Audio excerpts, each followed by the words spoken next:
Well, welcome to the Beyond Church Raising Leaders podcast and this final episode in a special series of episodes called Our Sabbatical Story. My name is Rachel and I'm here with my husband Luke. Good morning, Luke. Good morning, Rachel. Pleased to be here. And did you mention it's episode 8 of 8? Well, I was getting to that, but thank you for gazumping me. Episode 8, the final episode. And if you haven't listened to the other episodes, then this episode is probably not of much use to you. So, It'll be great. I mean, sure, it'll be great to hear us. To make it better is to go back to the first episode and listen all the way through. Do the whole journey with us. Yep, it'll take you about 8 hours. Road trip while you're on holidays, going up to that's a good idea. holiday destination. Christmas holidays. This is something that you can consume in the Christmas holidays, which will help point you back to Jesus, I think. So speaking of which, we're talking about the Christmas holidays because I was going to mention that today is the 7th of December and we are recording this final podcast episode in this series just over 3 months after coming back to work. It sounds like a long time. I know. Post-sabbatical. So quick catch up for those who insist on not listening to the first 7 episodes. Insist on missing out on the cream of the juice content. Yep. We took 2 months this year for our first ever sabbatical, July and August. We officially returned to work on Sunday, September 3, which was Father's Day of 2023 in Australia. Mm-hmm.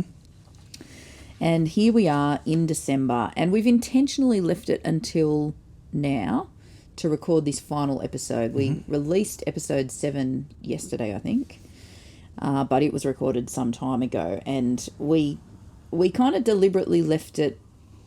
Well, I'll tell you why I left it. I didn't want to record this final episode because there's been some things in the works post-sabbatical which were inspired by the events of episode 7, which we talked about it there being kind of like a catalytic moment there, which just kind of was a God moment, which inspired some quick decision making and some forward planning. So we've done a whole bunch. Like, I honestly cannot believe what's happened in the last 3 months. And so in my mind, I thought that there'd be some things which we could maybe announce or talk about that would be wrapped up in a nice little neat bow. Yeah. For this final episode. For sure. So that's Rachel, the planner, her desire and dreams and goals. However, God in his infinite wisdom does not let me have what I like sometimes, which is everything all neatly tied up in a bow. And so I think sometimes with me especially, it's one of the ways that he reminds me that he's the actual boss, is that he shows his goodness and glory at the last minute. The 11th hour God. Yes. And so I think that's just a sign that, you know, it's not actually about the detail of the things that we're working on and dreaming of and planning for the future. And what it's pushed me back to is when we came back from the sabbatical. Last episode we talked about how we planned our re-entry, and we did pretty much get to follow our re-entry, and we just took our time to meet with people slowly and just hear from them. And do you remember that we asked them each, like the key people that we met with for the first time, we asked them each the same question. Mm-hmm. Do you remember what it was? Yeah. So instead of asking them initially what's been happening in the life of the church or ministry, effectively the question was, what was it? Like, I'm just trying to frame it. It's effectively... what's God been doing in you? Or yeah, something like that. Yeah. It was, yeah. Or how have you grown? But it was all about them as a person. The heart of it was about them as a person and about like their relationship with God. What have they been pursuing and seeking God for? I think it was like, what's God been doing in your life? That was the question. Yeah. And every one of them had an immediate and thoughtful response. Yeah. Which was quite powerful for us, knowing that the big takeaway for them was their own personal growth. In fact, we had our end of year team Christmas party this week, and a lot of the reflections back to us were from our team about us were about how thankful they were that we were the kind of leaders that were encouraging them to be growing in their relationship with God and in their ministry and in their gift. And as a leader, you want people to be growing, and you're often not exactly sure how well you're doing in that area. However, I think the win for me was hearing that reflected back to us was that they were thankful that they had experienced a significant season of growth in their own life this year, which was our big hope and dream for the year for them. Well, I mean, I remember being blown away that first week back at work when we thought we were so cool, I think, asking this question, like this is evidence of what God's been doing in us, that this is the first question that we're going to ask. But to have them so immediately respond because they had been digging deep in their own relationship with God and, relying on him in new ways and learning to trust him in new ways, that they just poured out of them the spiritual growth that they'd been through. And that was so encouraging, because none of what they were talking about was about the detail of what had been happening at church, or, who was there or who wasn't there, or how many new people, or how things went, or activity, or, any of that. It was all, what God's been doing in my heart and my life. So anyway, I point to that because we did kind of come back, we were aware, I think, that coming back to activity and routine, and we'd had this richly rewarding experience that was just so unusual, so different from anything that we'd ever experienced before, that we didn't want to lose, the heart or the essence of some of the things that we'd won in that time by taking that rest. There's some things that you just don't win unless you rest. Isn't that an interesting thought? Yeah. Oh, yeah. It's quite a common biblical theme that God's at work in winter or rest or night. While we rest, God continues to build. So I just think that's you never get to see that unless you're willing to rest or step away or put down your own tools and allow God to build in spite of you. So I think that's one of the big wins of the sabbatical was the intentionality around allowing ourselves to look at the God stuff and God's activity in the world as opposed to our efforts and what they've achieved. So, yeah, and to do it for such a long period of time means that it literally had to have been God at work outside of our effort. Yeah, so it is an interesting thought. Well, I don't think I'd considered it. I don't think I'd had a revelation of it before the sabbatical. And in fact, I'm reminded that I used to fight against that lyric in that song that everybody loves about, even when you... He's working. Yeah, he's even working. when you're doing something, he's working. And I was like, well, hang on, God rested on the seventh day. And I think I've got a broader understanding now of, God is always at work, but he modelled rest to us, right at the very beginning of creation. The very first thing that he modelled to us was creativity, and then the second thing that he modelled was rest. And so that's pretty important. That means both creativity and rest. So anyway, we came back and we started... I'm not sure that we've kept saying this so much over the last, couple of months, but I know that we were really intentional at the beginning, and I don't think the heart has disappeared, just maybe the gimmicky phrase has disappeared, but we were saying a lot post-sabbatical me. And the essence of that was we wanted to not lose hold of the things that we felt like were like the new us, I guess. Yep. Because we wanted the sabbatical experience to have produced transformation and change in us.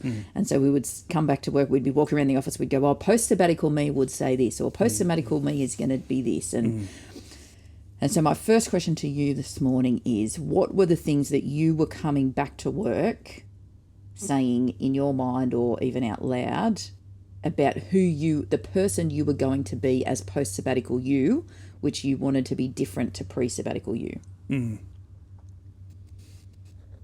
I think the big one after, I tend to like to simplify thoughts down to something that I can, take a hold of in one breath. So, Which I don't. yeah, I really felt as though the big takeaway in terms of change for me immediately post sabbatical, and I think it's developed over the last 3 months, which I might speak to later, but really coming straight out of the sabbatical, the big thing that I felt God was doing in my life and saying to me was about the pace at which I would be at work in all areas of life, family and ministry, leadership, was that I really felt like God was wanting me to not rush.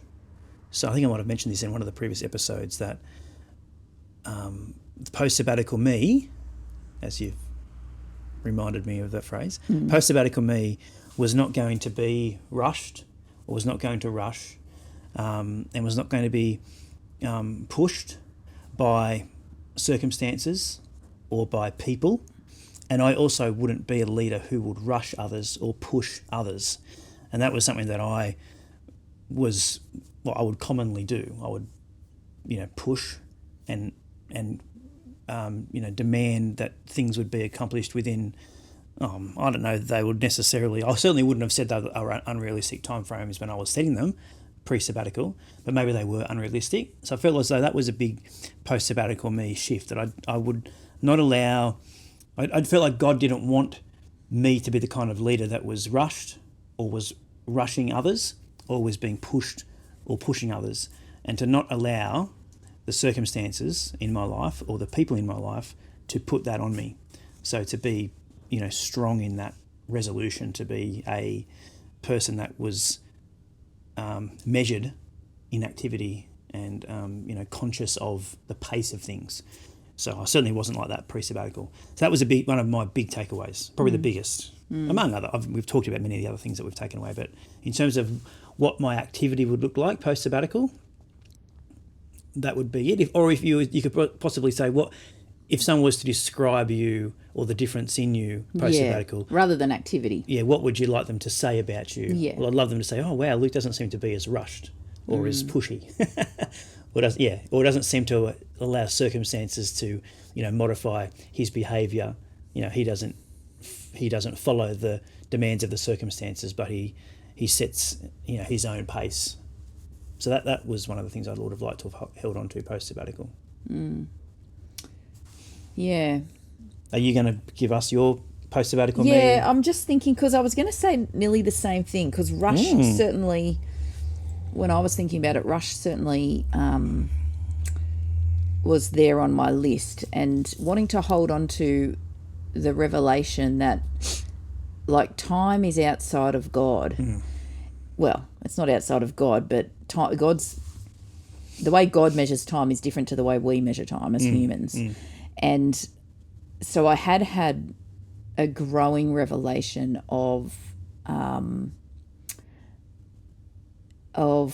how God can, the way we see God can sometimes look like nothing happens for a long period of time, and then everything can change in a moment. And so when I'm tempted to get frustrated with people and either their own growth in their skill or their development or even their spiritual growth, and think, oh, come on, guys, like, we've been at this a long time now. We can grow in this area. Or we don't still function at this level of maybe spiritual immaturity anymore, or whatever it is. The thing is that I'm wanting to rush people towards, like, maturity and growth. I think post-sabbatical me, I was learning to be much more loving toward people and trusting God. For me, it was all about trusting God. So trusting that God is the one who does the work in people's hearts, and he can bring change in a moment. And it's only through people feeling as though they're loved and, genuinely cared for by us as God's representatives on earth, but also their own relationship with God, that they will ever grow in maturity, and then God can accelerate that in a moment. So probably the two things for me were actually the the non-rush is like you're saying, it's a helpful thing that you can say in your mind to slow yourself down if you're, like, we're both very next step kind of people. Like, what's next? And so understanding that, so the non-rush thing is a helpful thing for that. But really for me, it was all about trusting God, because I had experienced like a total transformation in the depth of my trust in God in all areas, that he can be trusted. And because there'd been so many messages over and over again through the circumstances of the sabbatical about just being prepared to wait and let God be the one to bring the answer, because when God brings the answer, it's a miracle. And when we bring the answer, it's just all in our own strength, and there's nothing that points to God about it. So it's about trusting God. And I think the other little thing for me was what I really didn't want to lose was the experience of God's closeness and presence in moments, often and throughout the day. And that's really hard to hold on to when you just get into a flow and a rhythm of activity and routine. So, yeah, it was about wanting to create room, I guess, in the day-to-day to experience God's presence. Cool. Great. Okay, so let's talk a little bit about some of what the 3 months has looked like before we go, because I'm gonna finish with, how well do you think you've held to that resolve for you not to rush, for me to trust in God and experience him in small moments. But in the meantime, there's been 3 months of activity. There's been a slow return to a new normal. Yeah. A slow return to a new normal. I would argue that it's been a fast return to a new abnormal. Yeah, because actually, well, let me talk about this, because we talked about that catalyst moment in the last episode, and I wanted to check whether I'd actually journaled. Oh, the journal. Well, guess what? You've got some journal. Well, I thought I might take a leaf out of your book and I might make a little journal article myself, entry myself, and I've got something here for you later. Okay, well, good. So, because last time we were talking about that board meeting. Yes. We were talking about the board meeting where we had to kind of talk about how, and everybody in our world knows this now, that the board meeting was really about the fact that our church is heading into a belt-tightening season for 2024. Like the rest of the world? The rest of the world. Hashtag cost of living crisis, hashtag high interest rates, etc., etc. Well, thankfully they were on hold last week. This week. Come on. Anyway, so all of that to say, what we came back to post-sabbatical when we looked at those reports, the financial situation, etc., is when we realised that we would have to make some difficult decisions about what things would look like financially in our church world that we lead for next year. And right. That's not an unusual story we've learnt now, with a bit of time to process, across business, church world, household budgets, everywhere. Life. It's just one of those seasons. So we got through that board meeting, and here's what I've written about that. I said, so back to the board meeting. I've written this a few months ago. By the grace of God, it actually went without a hitch. We presented our sabbatical summary, went through the business, and somehow managed to get away with acknowledging that things are not looking good financially and that there will be difficult decisions to make when preparing the budget, and leave it at that. But the following day, so this is still the final week of the sabbatical, we began to realise that something had shifted in us. The shock moment of seeing the poor financial position had catalysed some of the momentum we hadn't realised we needed. Here I was feeling a little sad that we had had this wonderful experience over the past 2 months, but that nothing seemed like it would really change very quickly. Then, bam! Now we knew things had to change. Hope you all caps the bam, did you? I sure did, yeah, and exclamation mark. I can tell.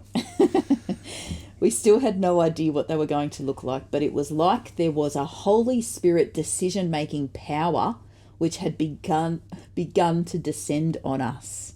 I really liked that sentence when I reread it this morning. A Holy Spirit decision-making power. which had why do I keep saying begun to descend on us. So we just went into action that final week of the sabbatical, didn't we? I think we're still in that season of action. We certainly are. That's where, like, I was hoping that all of that would be wrapped up and we'd be able to say this, and this has happened. But it's actually been a bit more of a roller coaster than that. It's been very much a roller coaster. How's it been for you? Are you asking me now about? Is this like the last little section that we're having? No, this is just a little ad lib. I'm asking you about the roller coaster. What have been some of the emotional highs and lows that you've experienced in the last 3 months in this? Because I would describe this as a period of lots of activity. And I've said later on in the journal that it was like immediately we decided to sell a car that we'd been umming and ahhing about and buy a different car. And then we decided to, sell an investment and work towards a goal that we'd had during the sabbatical. And we realised very early on, kind of as we got married, as we dreamed about a ministry life, of moving towards financial freedom so that we could give our time to ministry and be self-funded. That's been a dream we've always had. And so we were just catalysed in that moment to start making some decisions that we didn't know what the end goal would be, but we knew that we could take like one next step. And so that has actually led us, we thought it was going to be like a straight line, but I would describe it as like a curvy, meandering line as I feel like God's kind of shuffled us, a little bit side to side. We've kind of taken one step forward, made a decision, and then, it's felt like God's pushed us a little bit in the other direction. I have found that emotionally hard to deal with. However, it has definitely greatly deepened my trust in God. Yeah, it's interesting because it's the post-sabbatical experience has been almost the antithesis of the sabbatical. So what was very stable and slow through the sabbatical season, now we're very it's an acceleration and volatile kind of landscape that we're in. So it's very different. And I think one of my reflections was that it was as though that was coming anyway.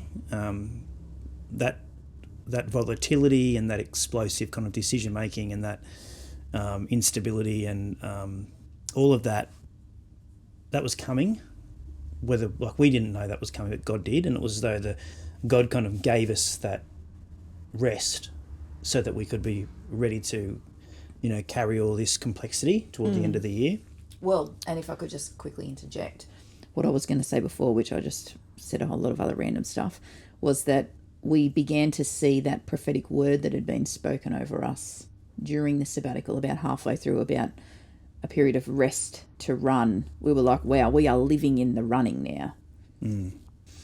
Yeah, but at the same time, I know personally I've had to be very self-disciplined to not push things, because that would have been my temptation beforehand, would have been to just be pretty aggressively moving towards something that would have brought an outcome that we're looking for. And so I've had to work very hard to be restrained in this last little season, particularly as things have been quite up and down. Like you said, we'd make a decision to, move to a particular goal that we'd like to see executed by the end of the year. And then, it might look like it's a big green light. And then a week later, it's like, no, that's the wrong direction. So it's like, oh, wow, that's massively frustrating. So we've been, your question was, how would I describe that, or how's that felt? So it's been pretty full on, but at the same time, I've been grateful that we've had the room in our emotional tank to be able to accommodate that, because, I think pre-sabbatical that, this would have just been beyond us. Yeah. Would have taken us out. And also I don't think we would have necessarily believed that we would have had the capacity to embark upon something, significant at this stage of life. But I think the thing that God sowed into our lives during the sabbatical was, and you said it was like a trust in Him, a deep trust, so we can believe God for, big miraculous things in our life. And also, I think God sowed into us the capacity for more of Him and His activity and His expression in through our ministry, as opposed to us just being busier and doing more and trying to achieve more. So I think one of the things that I've seen in this last 3 months, and I'll refer to it later, is just God in my mind and in my heart has gotten a whole lot larger. Like God's faithfulness and His ability to, just to turn up, and His presence is just so much more salient. Like I just see God present in so much of what's been happening, even in the really disappointing things that have happened. Like you said, a roller coaster. So there's been, I remember you talked about, selling an investment. So, we thought we'd sell an investment, then we thought, no, we'll keep it, and then we thought, no, we'll sell it. And so, and during that time, like I've been having to do work on that, property. I remember coming home one night after doing some work there and just laying in bed, and I was like really disappointed and discouraged and like numb. And I would never have been able to describe it like this before the sabbatical, that despite emotionally feeling completely numb, I just felt like the weight of God was on that whole situation. Like I could just, I think C.S. Lewis describes it as the weight of glory. It's like this salient presence it's not necessarily expressed in circumstances. Like it's not like, oh, well, that's happened, so therefore God did this and God did that. It's like God's there, like in the discouragement and the disappointment and the heartbreak, you're still very close to God and still very grateful for Him to be with you. Even though you're saying, God, why haven't you? Even though you're saying, God, this is what you've asked us to do and we're going after it, we're doing what you've said we'll do. And we're not rushing, we're not running, we're not being pushed, we're not pushing others, we're doing all the things we feel like we should be doing. Doesn't seem like all the things are working as though we'd like them to work. So you shake your fist at heaven, but at the same time, God's present.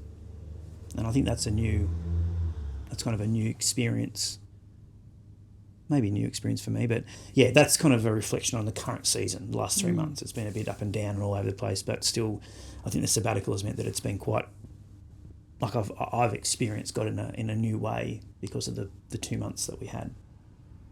Yeah, well, and you were sharing with me this week, and you don't have to go into more detail about this if you don't want to, but that you had the opportunity to reflect that what's been happening since the end of the sabbatical, and with some of the disappointments where we thought that, this was the right path and actively pursuing and going a long way. There's a couple of these things that are big, significant things, projects that we're working on that we're really hoping to get across the line by kind of next year, for our financial provision and also for the empowerment of some of these dreams that we're dreaming for the next 7-year period of productivity, where we've gone a long way down a path, and then it looks like maybe it'll just all fall over, and we won't, and having to trust God that He's got us and He's our ultimate provider, and what's really most important. You were reflecting to me that you're kind of getting to see God in a whole new way that you've never known Him before.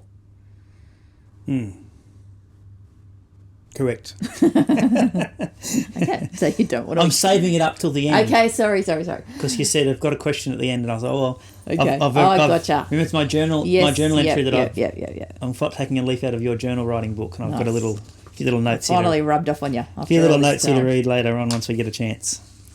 Well, for me to... to briefly share, because I actually haven't journaled recently. I've got a journal here from the middle of October. Oh, very slack. And it was a Sunday morning where we got back home from our ACC state conference, Port Macquarie, and I got COVID. I went to 2 ACC conferences this year.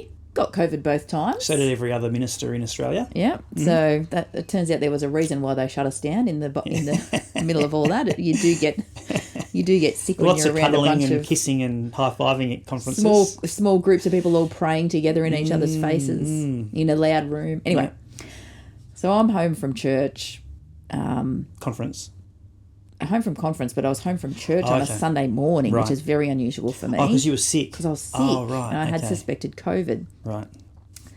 And I was really that's right. struggling. I had a rough week. Some might say you were on Struggle Street. Sure, I was on Struggle Village. On the corner town, of Struggle city. Street and COVID Avenue. Yeah, exactly. So not only did I feel physically unwell, but I was emotionally very low. And I was really struggling with this whole, God, where are you taking us? We've only kind of got until the end of the year to sort some of these ideas, dreams, goals, plans out, or else I don't know what's going to happen.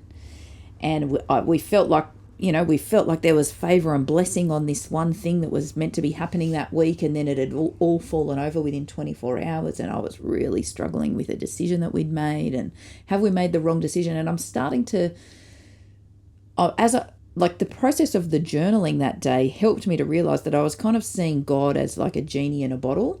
Like if we didn't kind of do things the right way, then his hand of favour and blessing and provision would be lifted from us. And the process of writing it all down and feeling like emotionally haywire and all over the shop helped me to go, hang on a minute, I'm looking at God all wrong. And so what I wrote was, I came across this thing on Instagram which pointed me to a preach from somebody who I follow, which I watched, and it was all about being held in God's good hands. Our lives are held in God's good hands.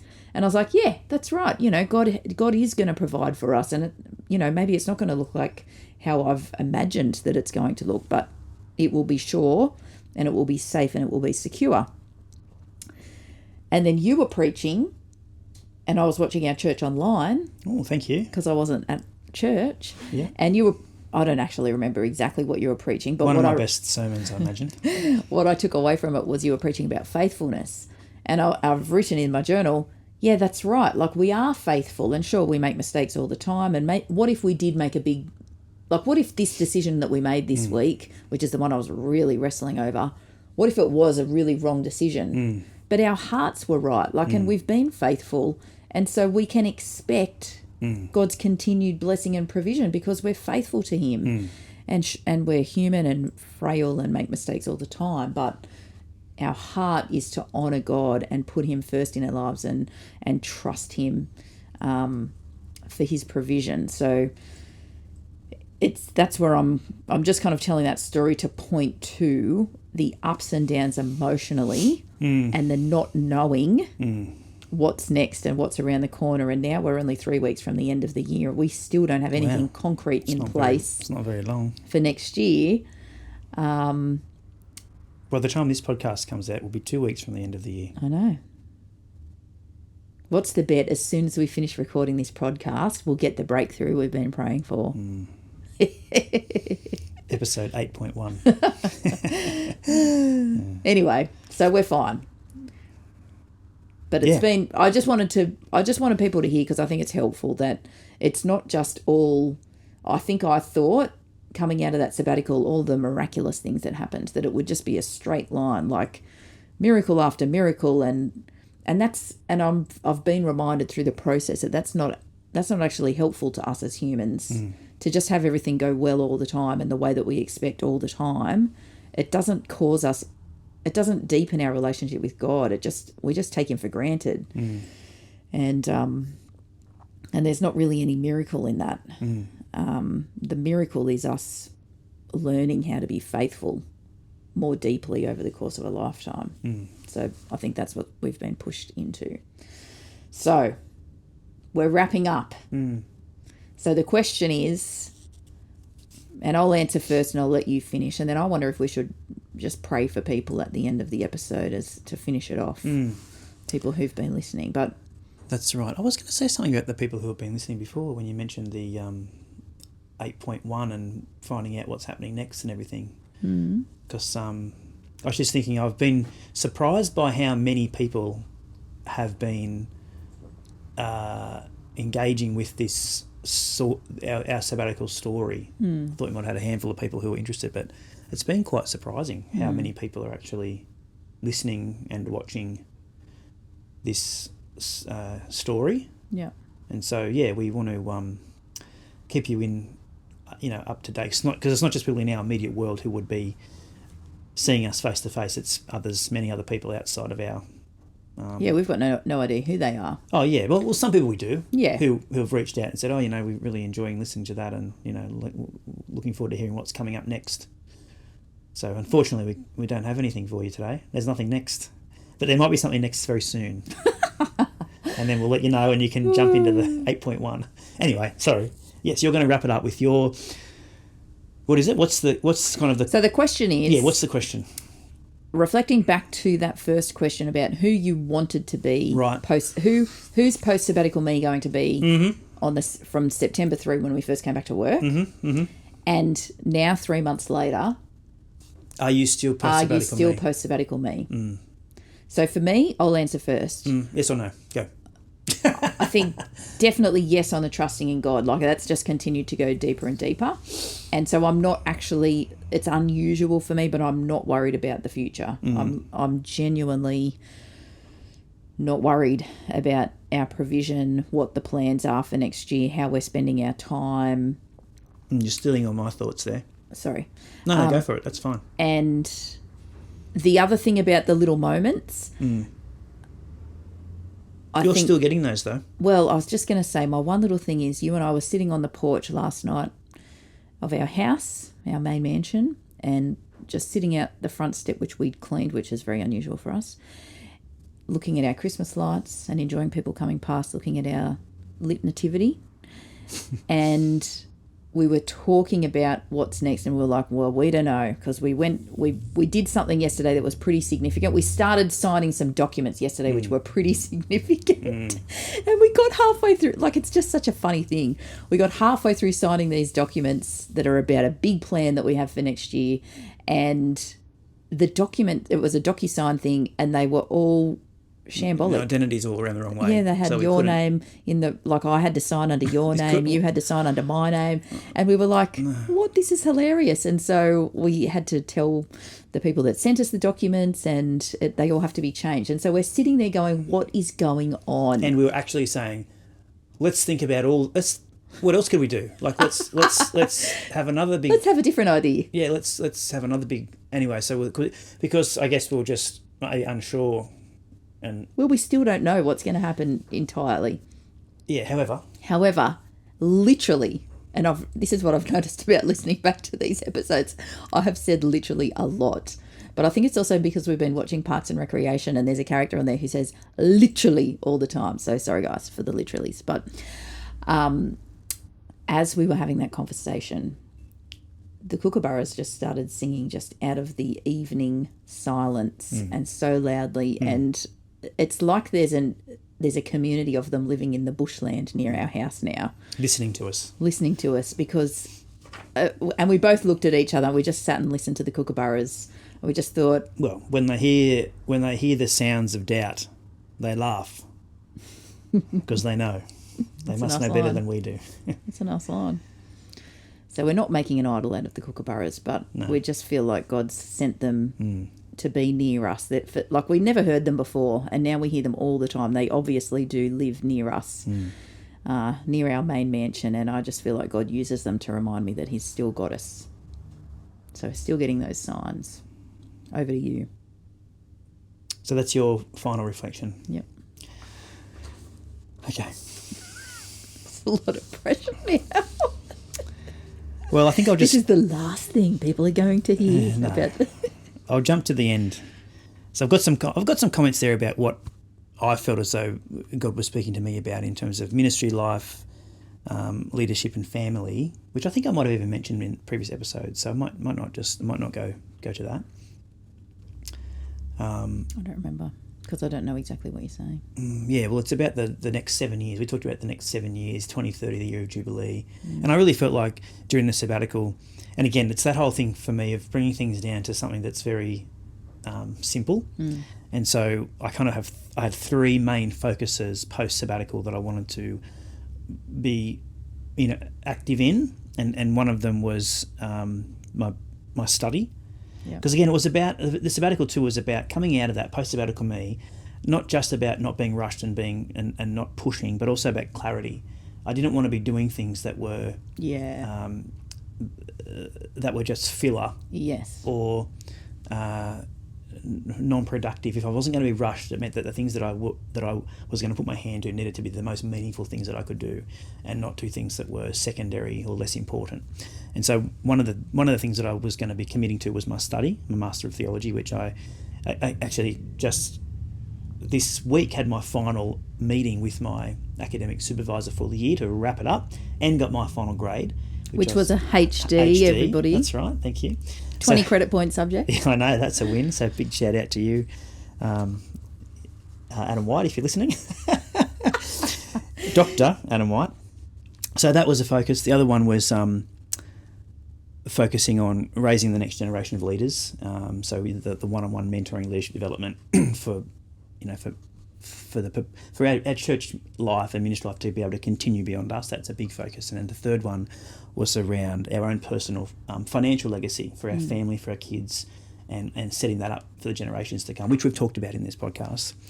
And then so as I was reflecting on the end of the year, I was writing and on what we've been talking about, the turbulent nature of it. So I wrote this. I said, it is a great feeling to begin to wrap up 2023. It has been and still is a wild and unpredictable year. It has been a year full of rest and yet full of running. It has been full of big God moments and days of desperate God, where are you tears. The year is not over yet, but I want to remember that the sabbatical was a serious season of recalibration that refocused my ministry and personal life in a very fresh and very new way. As Rach and I stepped out of our sabbatical, we stepped straight into a season that we thought might unfold across the next decade. But within days, it became clear that it wouldn't take years for us to step into this next season of life and ministry. God brought it to us in one moment. We were rested so we could run.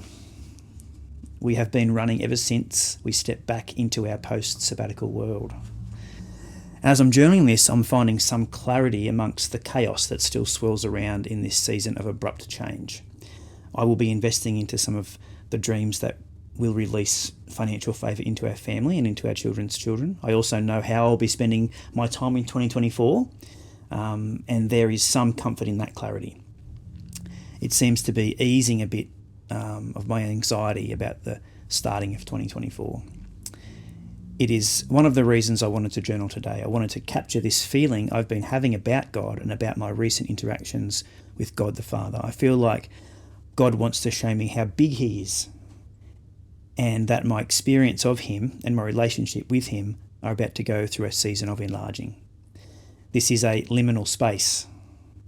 You love that liminal space. Liminal space. A liminal space in our relationship, my relationship with God. We're going from how things once were to how things will be for our future together.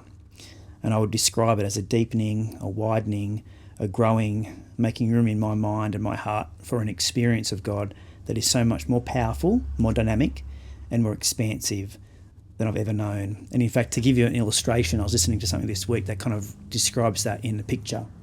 And it also speaks to not rushing and moving slowly. And it's the idea of moving at glacial pace, where it's almost imperceivable speed.